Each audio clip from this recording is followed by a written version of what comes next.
Hello and good morning everyone and welcome on our YouTube channel. So this is the class of Indian history, and in this class today we will discuss about the Indus Valley civilization, which is considered as the oldest civilization of India as well as of Indian subcontinent.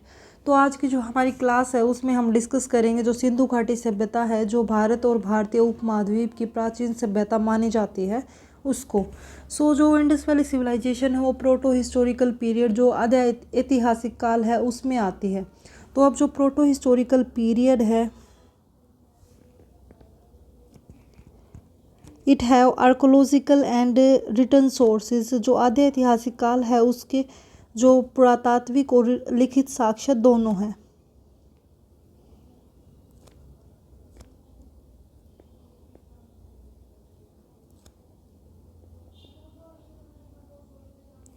अब जो return sources है उसमें आते हैं scripts, जो लिपियां हैं वो।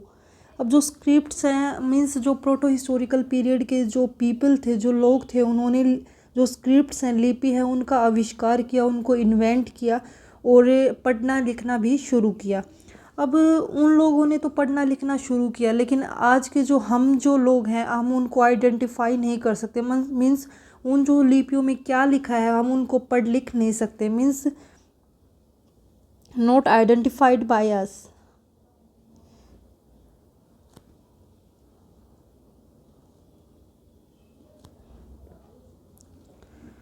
Simply we can say that the scripts which are invented by the people of proto historical period are not identified by us. Next है जो इंडस वैली सिविलाइजेशन है, जो सिंधु घाटी सभ्यता है, वो इसी पीरियड में शुरू हुई।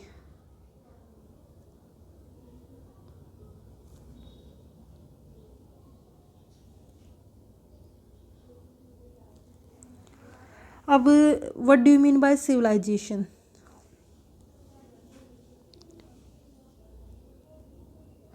मतलब सभ्यता से आप क्या समझते हो, या फिर जो इंडस वैली सिविलाइजेशन है उसमें जो सिविलाइजेशन वर्ड है उसका मतलब ही क्या है? तो जो सिविलाइजेशन है उसका मतलब ये है कि जो किसी भी एक पार्टिकुलर रीजन में पार्टिकुलर नंबर ऑफ पीपल के द्वारा एक ही कल्चर को फॉलो करना, उसे सिविलाइजेशन कहते हैं। Means particular number of people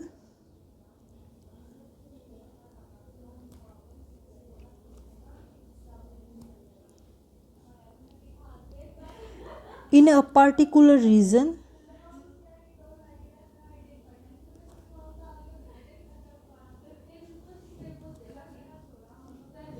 follow the same culture।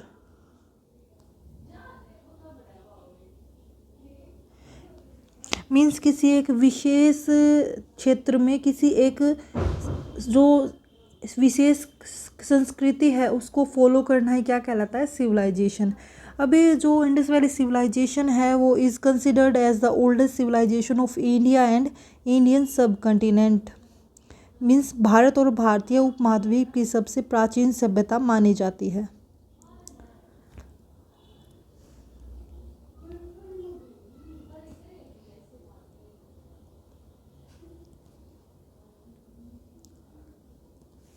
अब जो इंडस वैली सिविलाइजेशन है इसके कुछ मतलब इम्पोर्टेंट पॉइंट्स हैं जिसकी वजह से ये जो सिविलाइजेशन है वो काफ़ी फेमस है।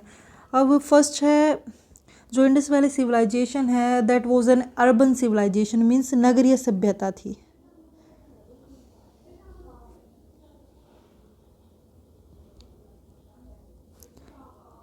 That was an urban civilisation.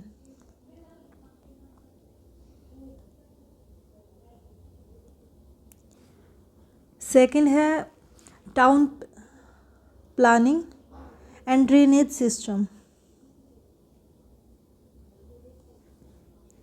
That was famous for its town planning and drainage system.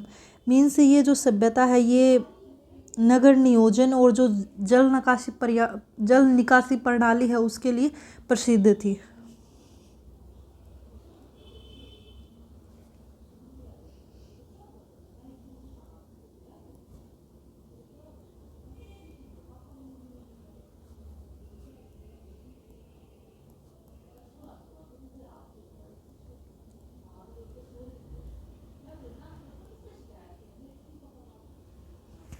अब ये जो तीन जो जो पॉइंट्स हैं लाइक अर्बन सिविलाइजेशन, नगरीय सभ्यता, टाउन प्लानिंग और ड्रेनेज सिस्टम, इनकी वजह से जो इंडस वैली सिविलाइजेशन है वो काफ़ी महत्वपूर्ण सभ्यता भी मानी जाती है, क्योंकि उस समय में ये जो सभ्यता है ये एक नगरीय सभ्यता थी। मीन्स जो ये सभ्यता है उसमें कुछ अर्बन फीचर्स थे। अब नेक्स्ट इम्पोर्टेंट पॉइंट है कि जो इंडस वैली सिविलाइजेशन है वहाँ के लोगों ने ब्रोंज बनाया, मीन्स कांस्य बनाया। Third point is people of that civilisation made bronze.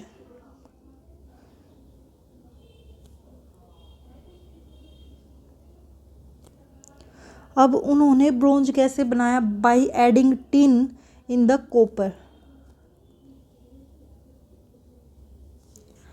Means जो सिंधु घाटी सभ्यता है वहाँ के लोगों ने कांस्य बनाया, जो टिन है उसमें जो तांबा है उसको ऐड करके। Means the people of that civilisation made bronze by adding tin in the copper. इसलिए जो इंडस वैली सिविलाइजेशन है is also known as bronze age civilisation, कांस्य युगीन सभ्यता।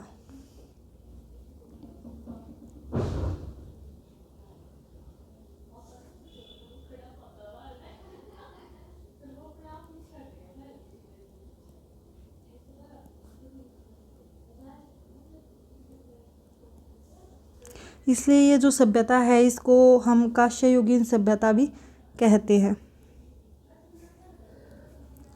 नेक्स्ट है ये जो सभ्यता है इससे जो इम्पोर्टेंट जो हमें साइट मिली, फर्स्ट है जो महत्वपूर्ण स्थल मिले उसमें फर्स्ट है हड़प्पा।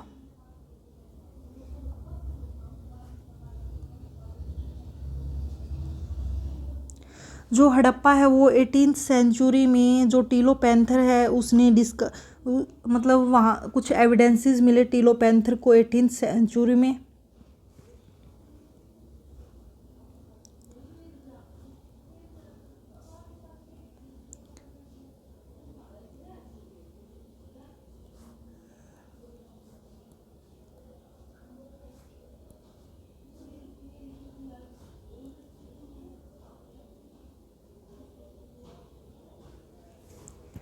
अब जो हड़प्पा सभ्यता है वहाँ से कुछ एविडेंसेस मिले 18th सेंचुरी में टीलो पैंथर को, और 1826 में जो चार्ल्स मैसन है जो कि एक अमेरिकन आर्कोलॉजिस्ट है,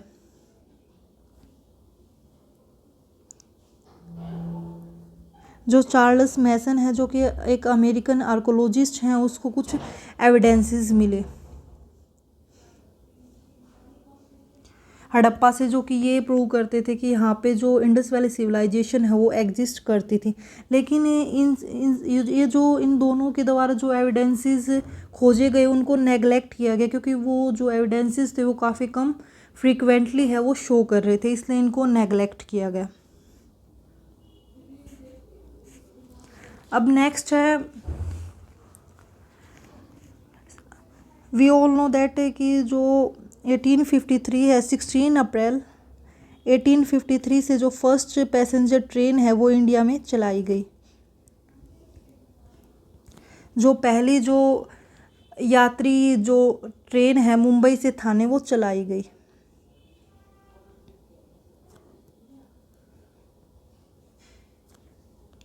अब मुंबई से थाने जो पहली जो यात्री या फिर पैसेंजर और ट्रेन है वो चलाई गई, उससे एक रिवॉल्यूशन स्टार्ट हुई, और उस रिवॉल्यूशन की वजह से जो डेवलपमेंट ऑफ रेलवे है, जो विकास है रेलवे का वो स्टार्ट हुआ। Means development of railway was started.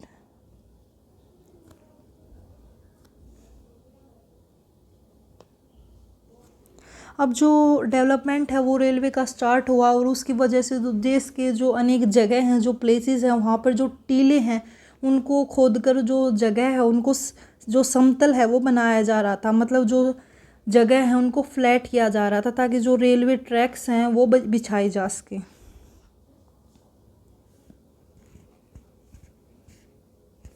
Means अब यहाँ से जब हम जो रेलवे ट्रैक्स हैं उनके लिए जो जगह हैं उनको समतल कर रहे थे, तब लाहौर टू कराची से जो रेलवे ट्रैक के लिए जो प्लेस है वो समतल किया जा रहा था, तब हमें मतलब कुछ एविडेंसेस मिले, मतलब कुछ जो चीज़ें हैं वो मिली जी, जो कि काफ़ी सरप्राइजिंग थी। एविडेंसेस मीन्स अवशेष।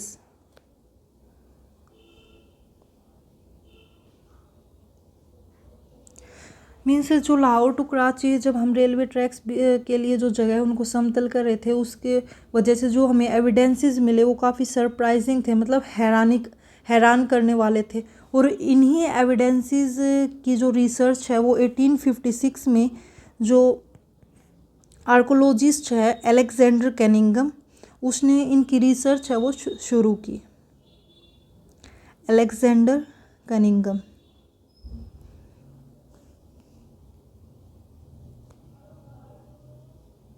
इन्होंने जो ये एविडेंसेस मिले इनके ऊपर है वो एक रिसर्च है वो स्टार्ट की।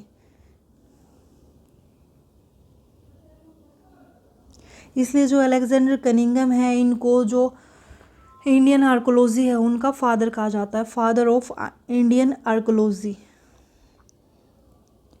Alexander Cunningham is also known as father of Indian archaeology. जो भारतीय जो पुरातत्व है उनके जन्मदाता के नाम से भी जाना जाता है।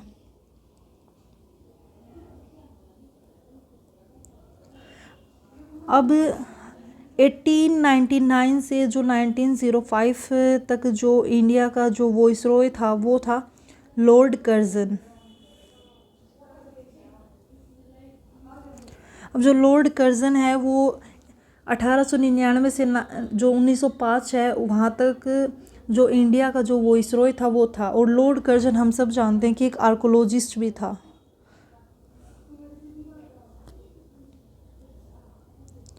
और इसी वजह से जो लॉर्ड कर्जन है उन्होंने जो एविडेंसेस मिल रहे थे उनमें काफ़ी रुचि या फिर इंटरेस्ट दिखाया। और उसी के एफर्ट की वजह से जो 1905 है उसमें जो ASI है वो फॉर्म हुई। ASI was formed. अब ASI क्या है? आर्कोलॉजिकल सर्वे ऑफ इंडिया है। अब जो ASI है उसका जो हेड क्वार्टर है वो कहाँ है?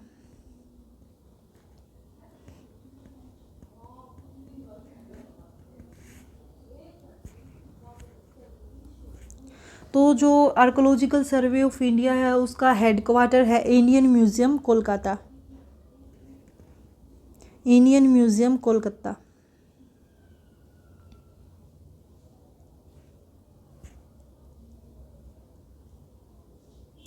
ये जो इंडियन म्यूजियम है जो कि कोलकाता में है, ये जो भारत का सबसे बड़ा म्यूजियम है वो है। अब जो ASI है उसका जो चेयरमैन है वो जॉन मार्शल को बनाया गया।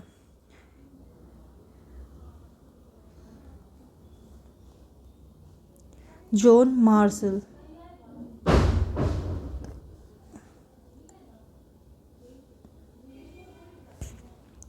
अब जो हम स्टडी करेंगे कुछ जो हमें इम्पोर्टेंट साइट मिली लाइक हड़प्पा और मोहनजोदड़ो, वो डिस्कवर हुई और उनकी कुछ हिस्ट्री है वो हम एक बार डिस्कस करेंगे।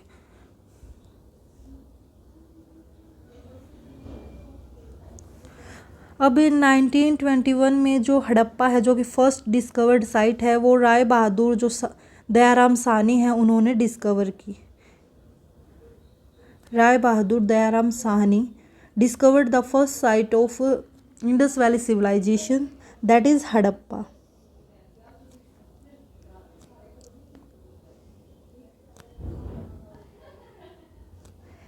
इस जो हड़प्पा है ये फर्स्ट डिस्कवर्ड साइट है इंडस वैली सिविलाइजेशन सिंधु घाटी सभ्यता की।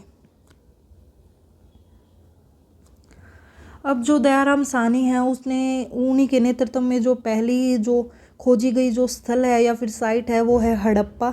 और जो कि हड़प्पा है वो प्रेजेंटली पाकिस्तान में है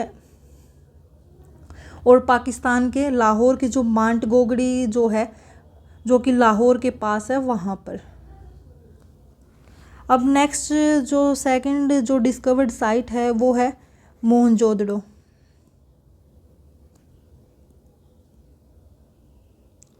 मोहनजोदड़ो है वो सेकंड डिस्कवर्ड साइट है जो कि प्रेजेंटली लरगाना डिस्ट्रिक्ट कराची पाकिस्तान में है। लरगाना डिस्ट्रिक्ट कराची पाकिस्तान। तो वहाँ पर है। अब जो मोहनजोदड़ो है वो 1922 में राकलदास बनर्जी, जो आर डी बनर्जी हैं, उन्होंने डिस्कवर की थी, जो कि सेकंड डिस्कवर्ड साइट है इंडस वैली सिविलाइजेशन की।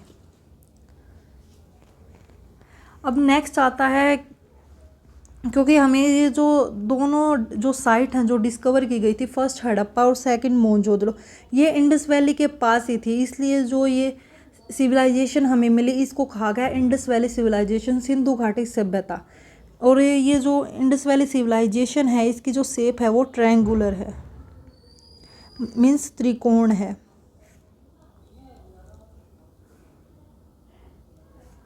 अब जो इंडस वैली सिविलाइजेशन है उसकी जो साइट हैं वो कंटिन्यू डिस्कवर हो रही थी अलग अलग जगह से, लेकिन जो फ़िलहाल जो डिस्कवर हुई थी वो सिर्फ इंडस वैली से हुई थी। बाद में एक जो साइट है वो डिस्कवर हुई जो कि चेनाब रिवर के पास से।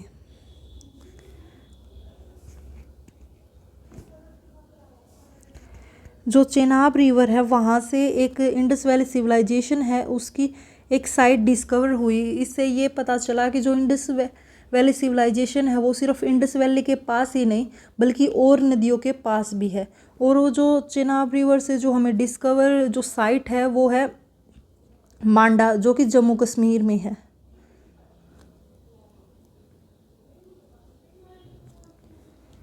अब जो मांडा है वो सिंधु घाटी का सबसे जो मिलने वाला सबसे ऊपरी स्थल है।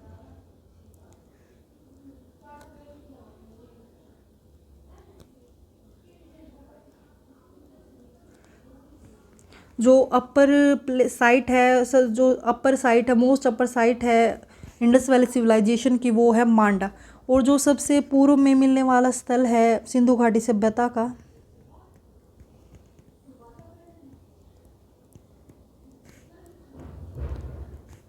सबसे पूर्व में है आलमगीरपुर,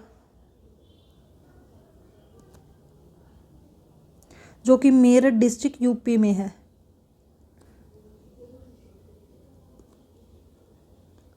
और जो सबसे दक्षिण में है, मीन्स साउथ में है, वो है दैमाबाद, महाराष्ट्र में, जो कि गोदावरी नदी के किनारे है।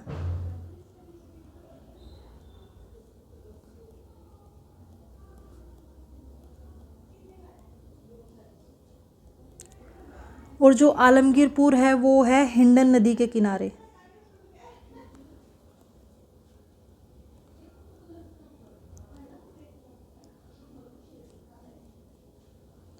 नेक्स्ट आती है जो सबसे पश्चिम में जो खोजा गया या फिर जो सबसे पश्चिम में है सिंधु घाटी सभ्यता की जो साइट है वो है सूतकांगेंडोर,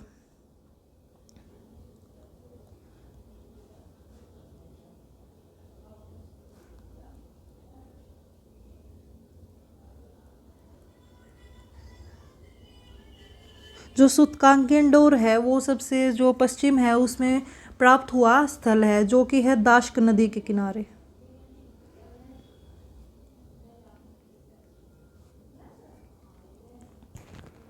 अब नेक्स्ट है,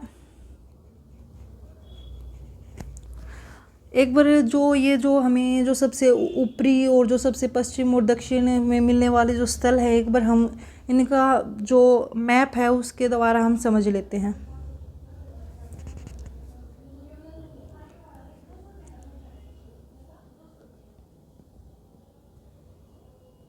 हमें भी पता है कि जो इंडस वैली सिविलाइजेशन है उसकी शेप ट्रायंगुलर है। तो जो नॉर्थ है, सबसे जो नॉर्थ ईस्ट साइट है इंडस वैली सिविलाइजेशन की, वो है मांडा, जो कि चेनाब रिवर के पास है। और जो वेस्ट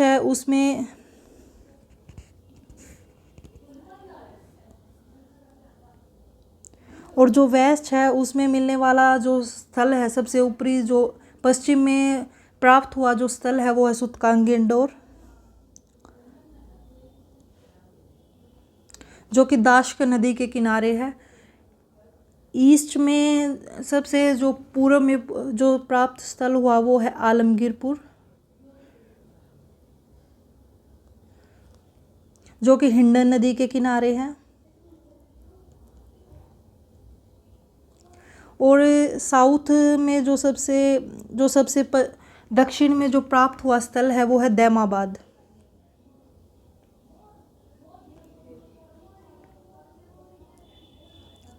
जो कि गोदावरी नदी के किनारे है।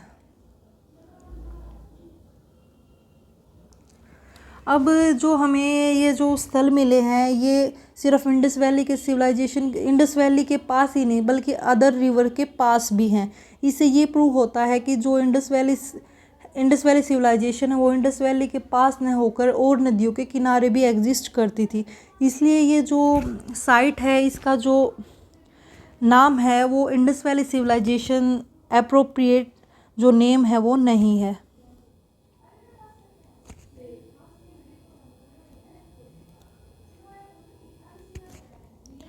Means not appropriate. तो अब ये जो सिविलाइजेशन थी इसका जो नाम है वो जो मोस्ट एक्सेप्टेड नेम है या फिर एप्रोप्रिएट नेम है वो रखा गया हड़प्पा सिविलाइजेशन।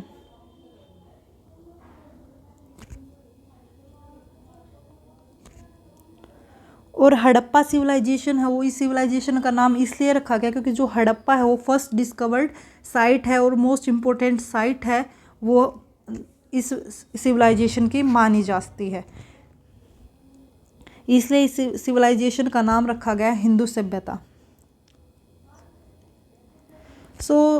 आज की जो क्लास है वो यही ख़त्म होती है और आई होप आपको सब कुछ समझ में आया हो और जो इम्पोर्टेंट पॉइंट है मैंने वो आपको नोट डाउन करवा दिए हैं इस सिविलाइजेशन के। Thank you very much and have a nice day. और यदि आपको कोई प्रॉब्लम लगती है please comment me and please again thank you very much.